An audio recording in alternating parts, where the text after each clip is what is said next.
everybody. Well, I think this is what in the theater they call the 11 o'clock number. That's right. Of panels. We're closing. Exactly. So, as great as everything you've seen has been, I think this is for me. You're biased. Very exactly, a little bit biased. Because you're in it. Perhaps we've saved the best for last, and luckily there are no envelopes to open. So I want to thank you both. That was for you. Yeah, that was a callback. Yeah, I always win when no. Right, true indeed. So I want to thank you both so much for coming, because you're both very busy men. You don't seem to ever take vacation, as one cannot, to make a living in the arts. So I want to talk first about your personal experience growing up in cities, because it wasn't penthouses on Park Avenue. So John, why don't you start, since you were in the backyard of Manhattan? Yeah, well, I grew up in New York City, Queens, Jackson Heights to be exact. You know, and grew up in New York was a pretty rough situation. You know, it was a really tough area, especially in Queens, because it was white flight. You know, all the Irish, Italians, and Jews and Germans were leaving, especially when they saw my family. And you know, and I missed them, but you know, not that much. and you know, we were like pioneers, because we were like the second Latin family on the block, and there was, you know, there was a lot of fighting. There was definitely a lot of fighting going on. I got jumped lots. I won a few, lost a lot. And then I started getting beat up also by Latin people. So, you know, I got beat up by everybody. And then back at home, there was beatings going on too. So the urban experience is a rough experience, but at the same time, it's a very open experience too, because I also got to grow up with a lot of white people, black people, Jewish people, Asian people. I grew up with all of them too. I mean, we had our difficulties, but they were also open. Yeah. And I got to share in this great, rich cultural area, especially because Elmhurst and Jackson Heights is the most diverse place in the world. You can look it up. It's true. Yeah. And so I grew up in that. And yeah. that influenced me, the way I think, the way I feel, the way I need to have life. I need life to be very varied. I needed to have variety. Right, variety. I can't be with just, I mean, I love my people, but I don't want to just be with my people. I want to be with everybody. Right. So, Tarell, can you contrast and compare a little bit? Describe your... Sure. I mean, I grew up in Liberty City, which is the urban inner city of Miami-Dade County, the city of Miami, which no one thought existed, or some people still don't think exists. It's east of Hialeah and west of the shore. And, you know, having grown up far past white flight, I didn't get to see a white person until I saw a Batista supporter, and, you know, a Cuban Batista supporter when I was in, you know, 10th grade. I didn't know they existed. Sure. Well, yeah, sure they do. Oh, I guess. Yeah. You know more about the Cuban political situation than I do. Yeah. So, and all of the Puerto Rican people in Attapata who I grew up with and Dominican identified as of color. So we all thought we were the same pretty much, except that, you know, there were language barriers. And then that kind of shifted and changed dramatically, oddly enough, with policy. So when wet foot, dry foot was introduced, and there became this huge schism in the way in which all of us who were not from, who are Caribbean or backgrounds that were other, became different in terms of the hierarchy of that background, right? So all of a sudden there was a sort of an elite class made, because there were certain people we cherished being here, and there were certain people we didn't.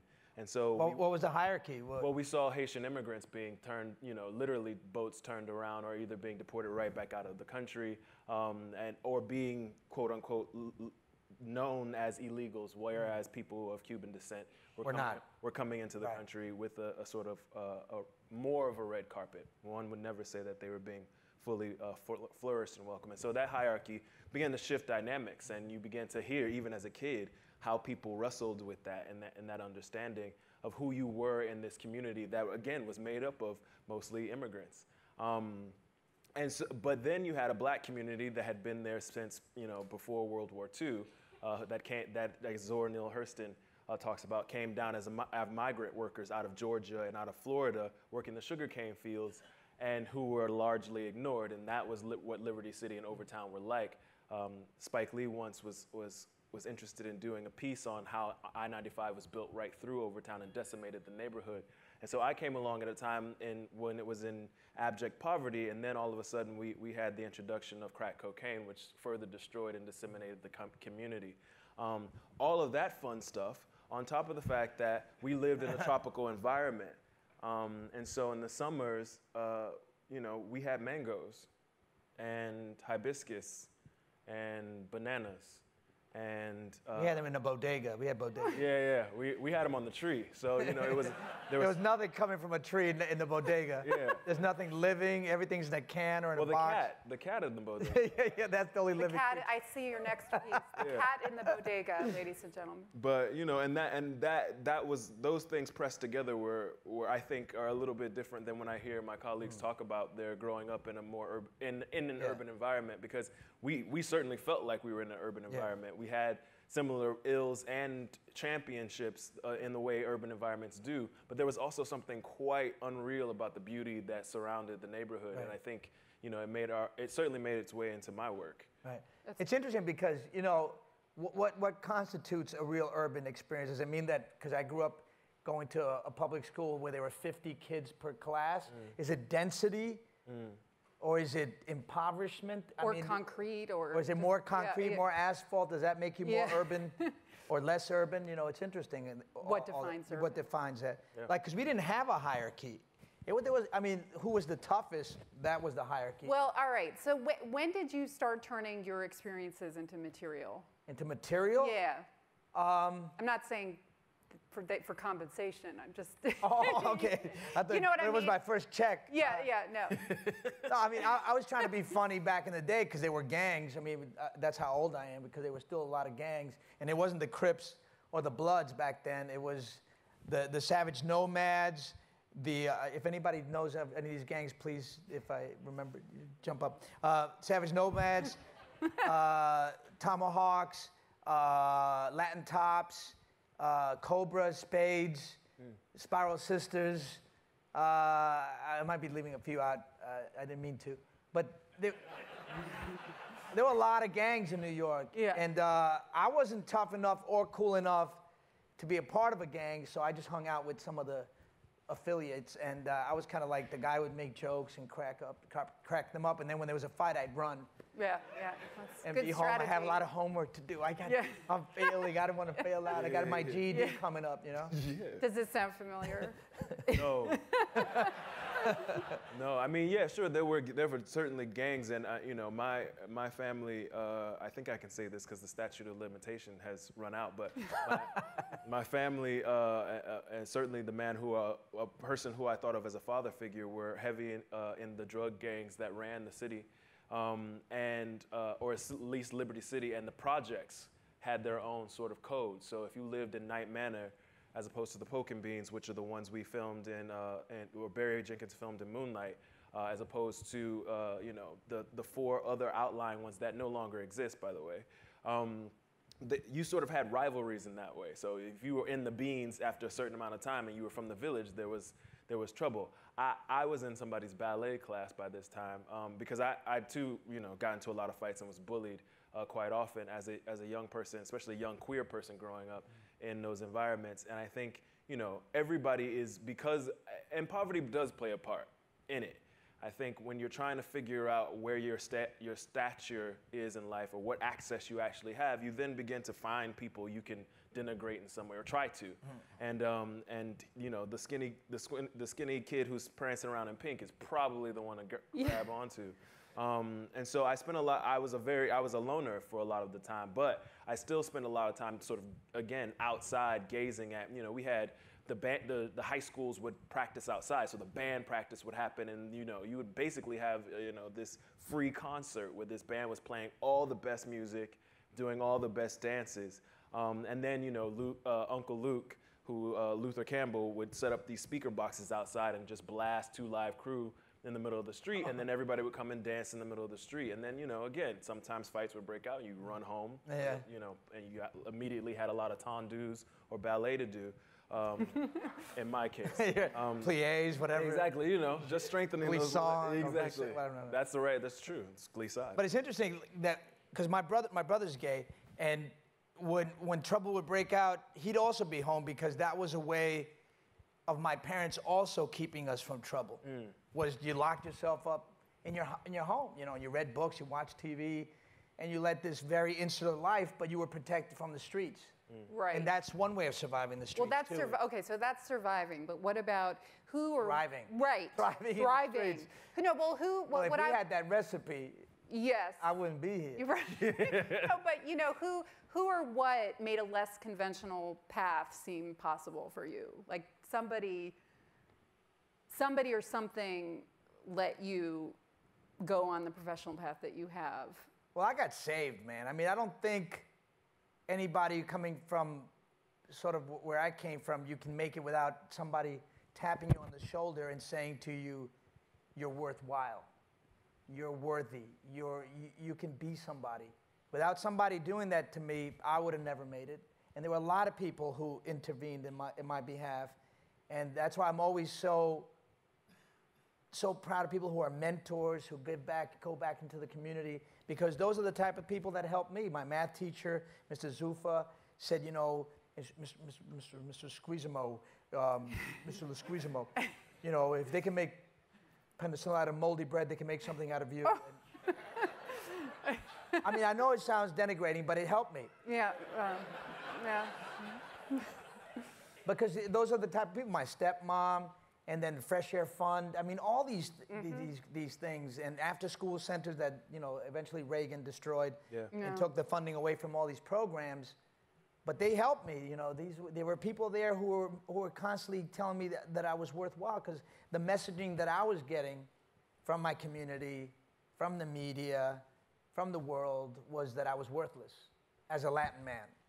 And so I made that my mission in life, to undo that for myself and for other Latin people and Latin kids. Yeah. And who was the guiding light for you, or what? Yeah, you know, it's very difficult, and I echo, and I think, you know,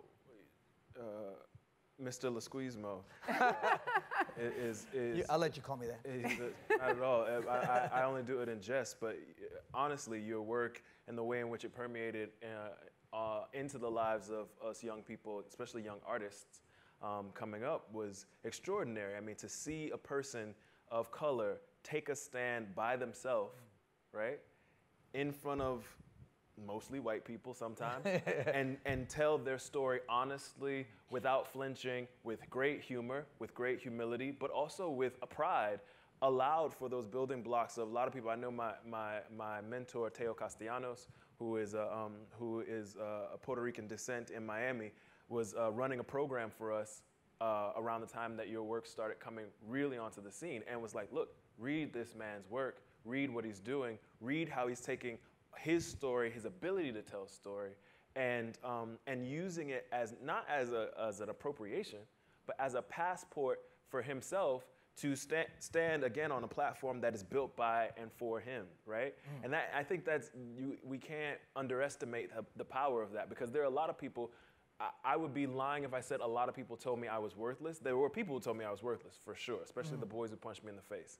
They always were trying to show me that I was worthless. But then there were people who were telling me, you're worth a lot just out there. And who were those people? Were they like mentors, professionals, or were they family members? But they were a mix. And there was something intrinsically wrong in that statement, because out there meant like in a white world, right? Go in front of these white people at these very privileged institutions and show them what you can do, and they'll have more value for you. Your community never will. And I realized that one of the things that's so anti-black about that, but so anti-community, is that I looked back at my community and thought, well, if I'm taking all of this out of my community, who's putting it back in? Right. And so one of the things that you're saying, I think, is so important, is that making sure that the riches that we have are not taken out of the community, and the community is left with the dirt. Who are those storytellers? Who's going to make sure that there's somebody to diffuse the situation when the gangs get out of hand? right? Who's gonna make sure that the story, the arc of the Twisted Sisters are being told? And if we take all of that from a community and then you look at that community, no wonder there's a dearth. Right. Right? We think of, oh, we took all the math and science people out of the community, but what do you do when you take all the artists out? That's so interesting because you're so right in so many ways. When I started doing my first one-man shows, the early parts of it, it was only for white audiences. It wasn't in my community. It was downtown New York City, which was, you know, broken, but there was so much art going on in Alphabet City. You know, it was mostly white run and college kids, but they were accepting of people of color. There weren't a lot of people of color in the audience, but New York City was mad creative. It was broke, but it was so creative. Right. It was like the cradle of civilization of America back in those days. But after I did Mambo Mouth and they got on TV, because Latin and black people weren't really going to the theater, because it wasn't part of their tradition, because there was nothing being made for them about them. So how can that be their tradition? How do they see themselves reflected in Broadway? They just don't. Well, let's talk about Broadway, because I think what's going on there is very interesting, how musicals are kind of going gangbusters. Oh, yeah. You know, but even a Pulitzer Prize winning play like straight plays are failing on Broadway. Swetch is closing, and I wonder. And it's not about being black or white or Latin. Yeah, exactly. So since you have plays in common as a genre, I'm curious why you think this is happening and what can we do to. Well, the problem is there are a lot of plays right now on Broadway and they're failing. The straight plays. I mean gay, straight. I mean just like regular plays are failing on Broadway, but musicals are thriving. And I think part of the problem is the ticket price, you know, and it's also tourism. So tourism comes in, supports the theater, but it's not the local New Yorkers anymore. And the ticket price is so high, people don't want to go see something like that. Seems like something they can see on TV or in the movies. They want to see a spectacle. They want to pay money to see something bigger than life, and that's why. But we need to go back to those days in the 70s and 80s where we had off-Broadway, where theaters could afford to have pay the rent and charge low prices and have real interesting literature and real plays by great playwrights, Sam Shepard back in the day, Ted Talley, Lanford Wilson, Whoopi Goldberg. I mean, you could have those off-Broadway experiences, which you can't have now because nobody can afford Manhattan except, you know, bankers. Yeah. Yeah, and you're soliciting scripts as a head of playwriting at Yale now, and I'm curious sort of what you're seeing in terms of, you know, what the young people are coming up with. The young people. The young people are really awesome. They are, because, you know, and I think one of the things that that you alluded to is how people got their start. So again, you mentioning yourself, Whoopi Goldberg, the ability to sort of do these sort of divey bars and sort of play a crowd and find an audience. Our young people are doing that, but they got smarter than us. See, they're broke, so they're innovative, right? And Twitter's free so far. Twitter's free. And you will see some of the most incredible writing you've ever seen on Twitter. Are you on Twitter? I looked for you. But these young people are out there giving us. I didn't know young people were on Twitter. Yeah, living on Snapchat and Instagram. I mean, shooting films. Oh yeah, Snapchat for sure. And doing. I mean, before the death of Vine, rest in peace. We saw incredible. I mean, it was a black community and Latin community. Cultural. Especially of color. Funny as hell. These kids were coming up with things that were amazingly funny and in 8 seconds. That fast. It was amazing. It shook people, and it shook me as a storyteller, because I go, in 8 seconds, that kid told a story better than I could in 2 hours. Oh my God. Right? So if that's what's happening, right, and if that's where they're going, why aren't we following? Why aren't we figuring out ways in order to engage And why did Vine die? I mean, that's the crazy thing. Well, because they couldn't figure out how to monetize it, I'm sure. Because it was people of color using it. Probably. I mean, why else would Vine die? It was so fecund, if I may use the word. Yes. We are with the New York Times. So Yes. Please use that. So, for those they don't know, that's why they're not laughing. Fecund means very fertile. Full of life. I actually use it in one of my plays. Yeah. It's, but The idea, so far be it from me to talk about a place I've never been. I ain't never been on Broadway, and to date, so I'm not gonna try to tell what Broadway business do, how to do their business. What I will say is that for my young writers who come in, and if their ability or want is to be on Broadway, I say, great, that's amazing. What about the place you are from? Where are you from? And do they miss you? And are you telling stories that reflect and or engage those people? Because I guarantee you, if you're from where I'm from in Liberty City, the percentage of people from Liberty City who are gonna make it to Broadway to see the play that I'm doing. Yeah. So how are you getting those people in front of the play? How are you getting those people engaged? And will that feed not only your soul, but in your pocket in a better way? Is there a market for local and the anathema that we have used for so long, but is actually the word we all need, community theater? We talk about it as such a bad thing, but it's been the backbone of what we've done forever. That was a community that you had in downtown, you know? You know, it's interesting because I have you in my head. I've always, when I write my plays, it's always for that group of people I grew up with. Yep. It's always for them and me as a child, and you know, that's who I'm writing to, or will always be writing to. Well, that brings me to my next question, which is the last question I'm going to ask before I turn it over to audience questions, which is, do you ever feel, it's a yes or no question, which is a no-no, but I'm wondering, since you both represent and speak for marginalized communities, does that ever Matt feel... Lauer ruined the yes or no question. Yeah. But does that ever feel like a crimp on your creativity? Do you know what I'm saying? Like, do you ever feel like, I don't want to represent a community today. I just want to do a flight of fancy, or I want to... But you can. I mean, I don't feel like it's a burden or a pressure. It's never felt like a burden. It doesn't. I mean, I'm not... If I want to write something about something else, I will. But I love writing. I can't write about it. I write mostly about what happened to me. That's what I feel most passionate about. I mean, I like to produce other things, but the stuff that I write that I want to put my face to is usually has a Latin spin to it, a Latin urban spin, somebody who came very similar from an impoverished life and made it, you know? Yeah.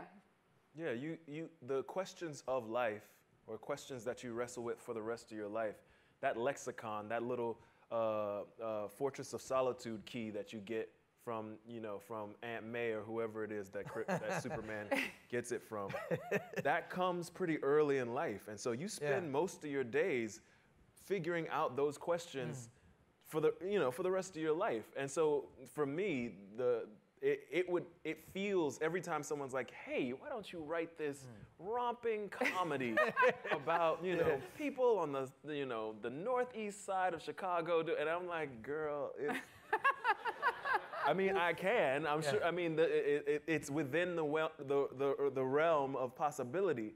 But wouldn't you rather the intimate story that only I saw at 5? The time where I honestly thought that there were ghosts living in the Homestead forests, and most people are like, Homestead, where's that? And I'm like, it's a little place that Andrew destroyed about 20 years ago. It's like, wouldn't you rather those intimate stories from me? So it's never felt like a burden. It's always felt like a gift.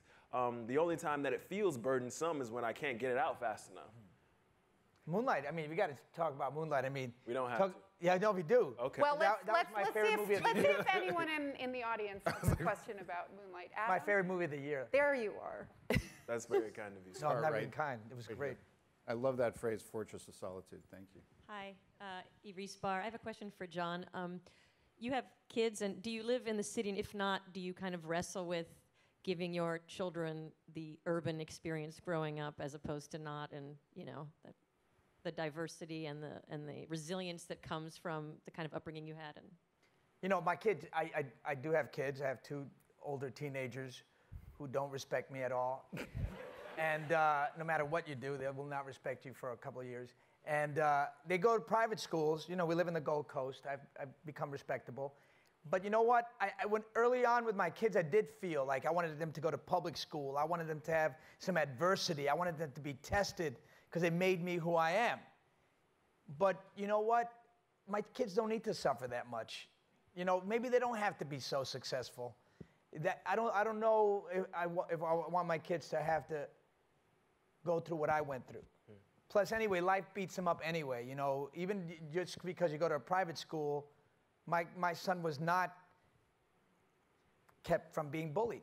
You know, he was bullied, and they call him the Mexican, and they did cyberbullying, and so you're not excluded from that, no matter if you're a celebrity or if you have money. You know, it's going to follow you somehow, and hopefully my son can turn that around and make it something that will make him stronger and better later in life. Yeah, wise words. Any other questions right here?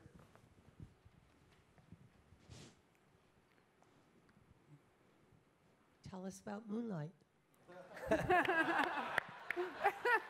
It's a film that Barry Jenkins shot in Liberty City for 25 days, and it won the Best Picture Academy Award, and Jay-Z made a song about it on his 444 album. Oh, yeah, which song is that? Moonlight. Oh, it is? All right. Thank you. I'm only up to the O.J. story right now. Oh, well, that's a lot. I've got a long way to go. Yeah. It's a dope album, that's for sure. For sure.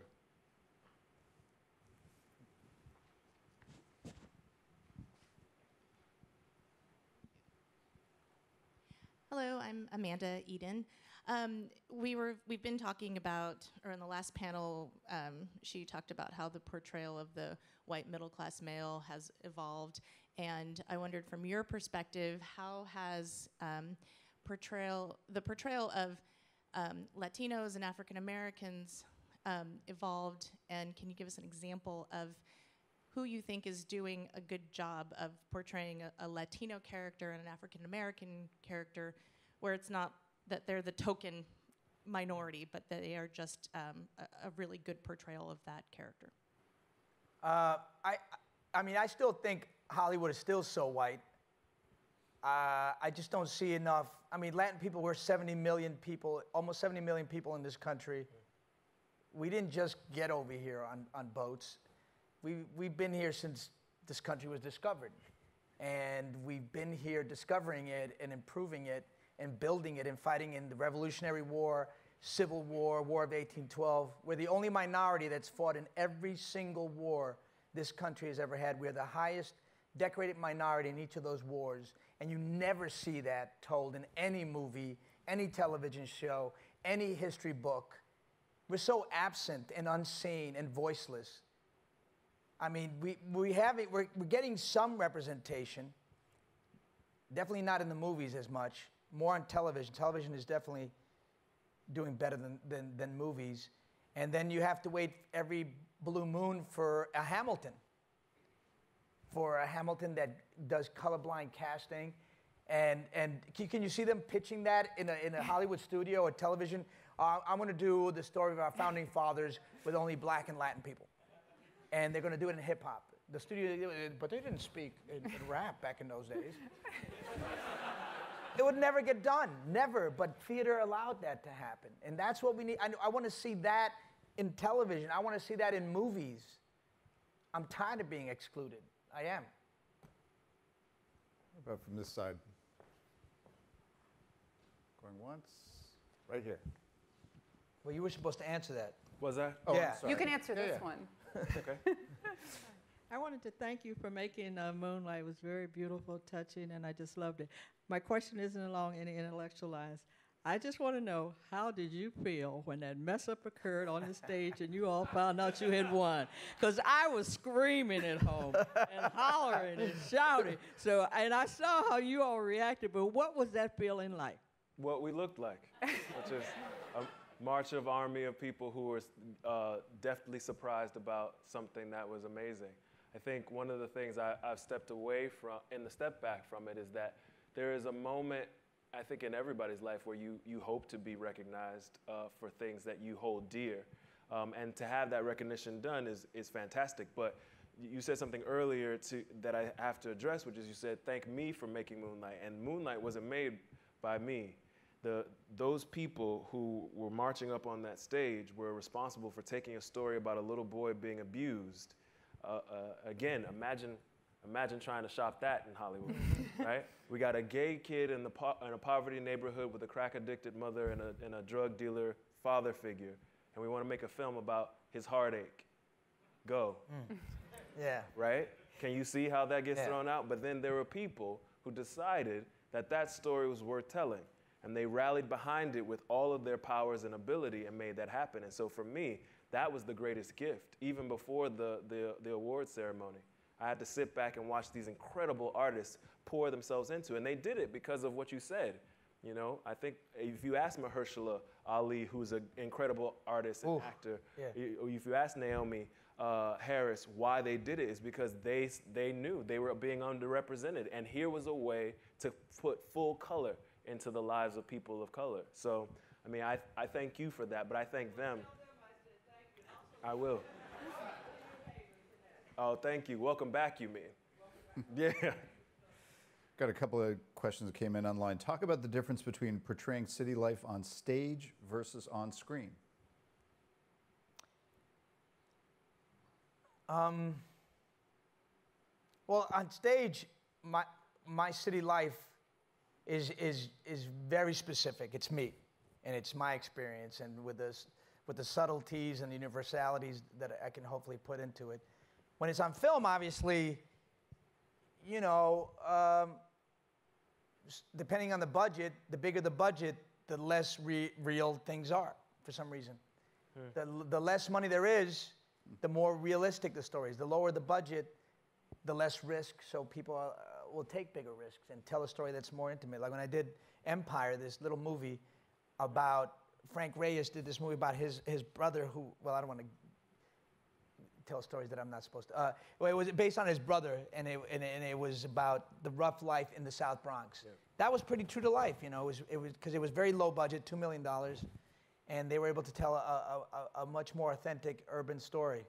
But you know, there's not enough of those stories being told. I mean, thank God he did his story, because that was so powerful and so moving, so sophisticated storytelling. I mean, Moonlight was a lesson on modern film.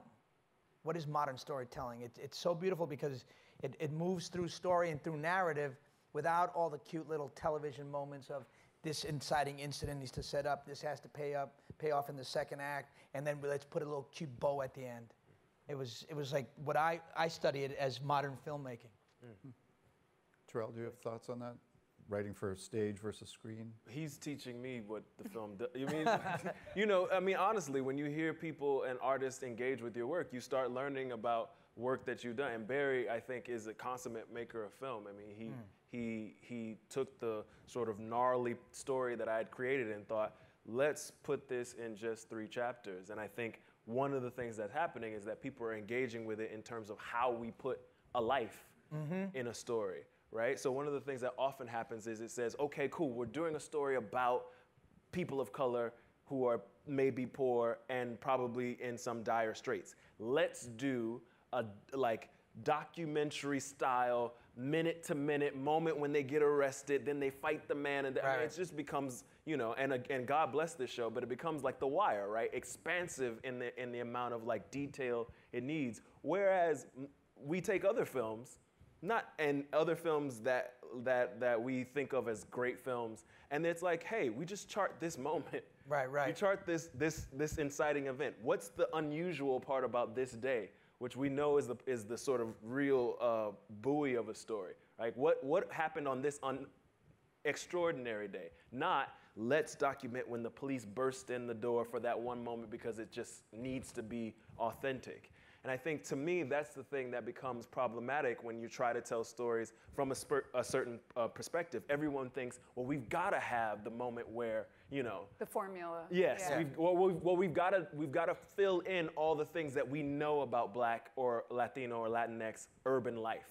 We got to fill that in, right? And it's like, aren't we here to see the moments where human beings go beyond what we think we know, right? I'm sure I love hearing you tell stories because there's always something that you're like, I did not expect that to go that way. That's what we're waiting for in the story, right? If I come in and I tell you, well, I got up and I went to the bathroom this morning and I laid back down in bed, you go, I know that story, that's my story. Why are you spending $20 million telling me that, right? But if you tell me something that I didn't expect, that's what I'm actually here for. And so I think that's on stage or not, that's the thing that I wrestle with often. It's like, stop making me tell you a documentary. If you want a documentary, watch Cops. Right. And even that sometimes we think is a little scripted, right? Last question. This conference is Cities for Tomorrow. Tell us your favorite city that is not New York or Miami, and why. Why do you love that city? Wow. That's not New York? That's a hard question. I didn't expect that question. I know. What's a city that's not my favorite city that's not New York? That's rough.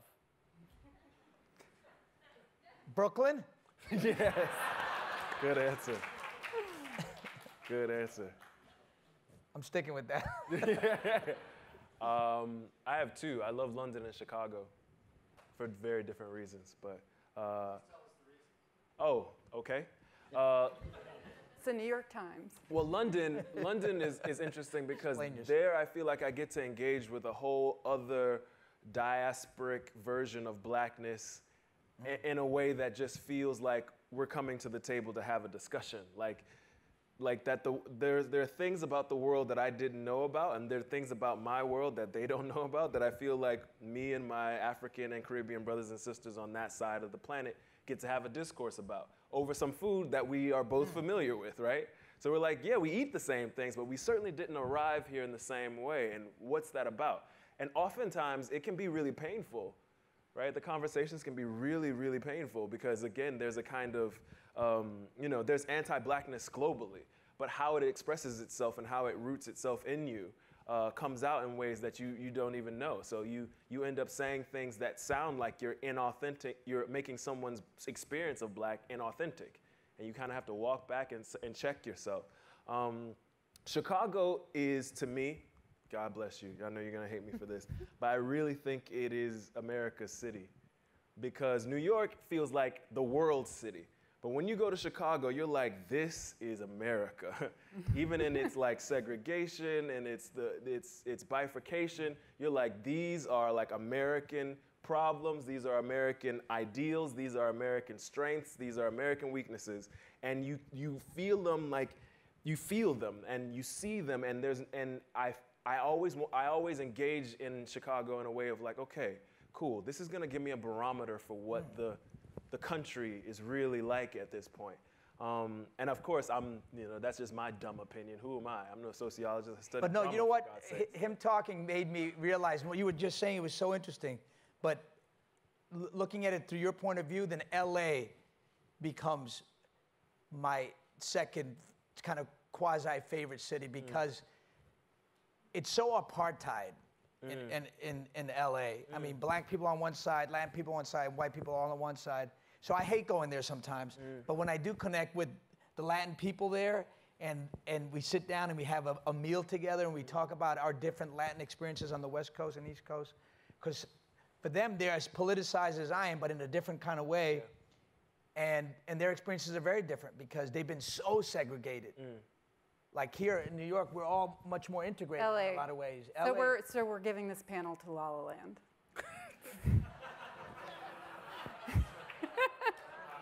That was my second choice. Yeah. I think we might be out of time. So I want to thank you guys so much for coming. Well, pleasure, man. Awesome. It's a thrill. Great seeing you. Thank you so much.